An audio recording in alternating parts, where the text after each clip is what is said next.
So ito po yung ating ginagawang Excel sheet sa ating pag-ibig contribution journey starting this 2012. So nawa inyong masundan, nawa inyong masubaybayan, nawa inyong maintindihan ang ating pag-share ng ating journey sa ating pag-ibig contribution sa base sa ating dividend trade. So kung inyo po nakikita, ito po yung year ng ating contribution 2012.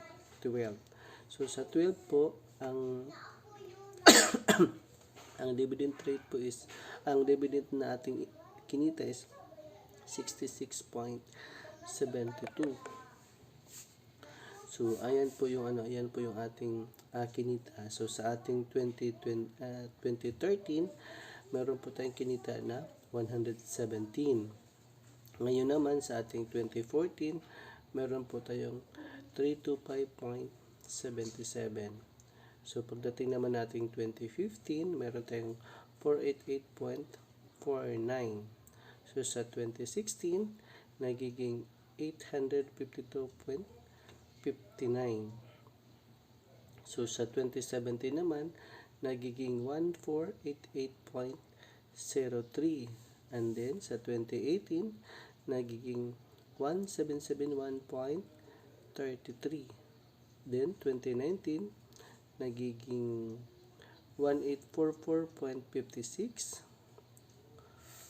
Then sa ating 2020, nagiging 2959.56. And then sa ating 2021, tama ba? Medyo hindi ko siya nasundan, no? So kasi medyo parang maliit. So 1844.55, then 2021 ba?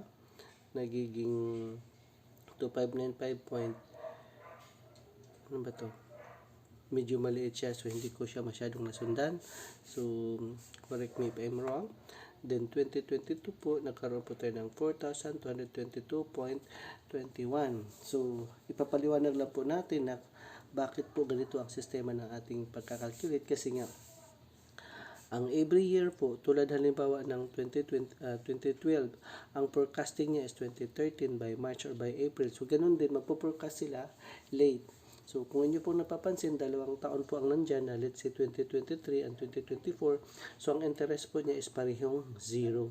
Dahil mag-declare lang po sila ng dividend this coming March to May.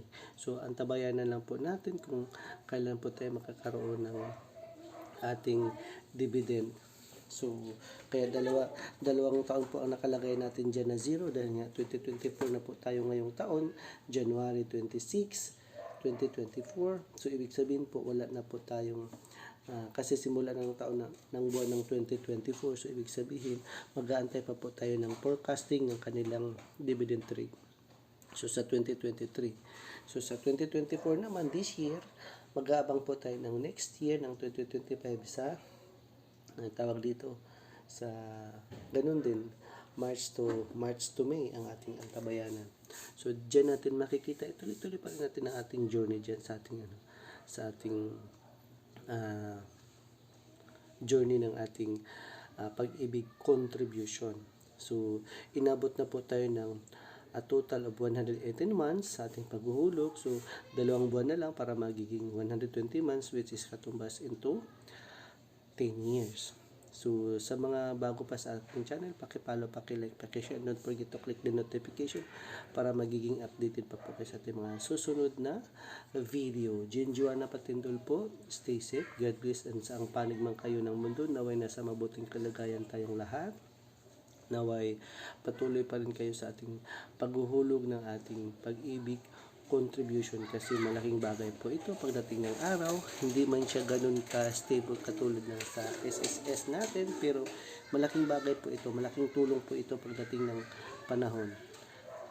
Lalong-lalo na sa case ko na inabot na ako ng 118 months na contribution. So, ibig sabihin, 2 buwan na lang. So, kapaghulog po ako ngayon, updated po ako sa akong paghulog January 25, 2024. So, ibig sabihin, unang buwan ng taon, nakapaghulog po tayo dahil isa po ito sa requirement kapag tayo po ay mag-apply ng loan ng sinasabing MPF. So sa awa po naman ng Diyos, nakapag-process na po tayo ng pag-apply.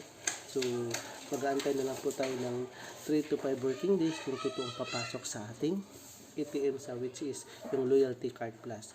Thank you for watching. Stay safe, God bless, and bye-bye!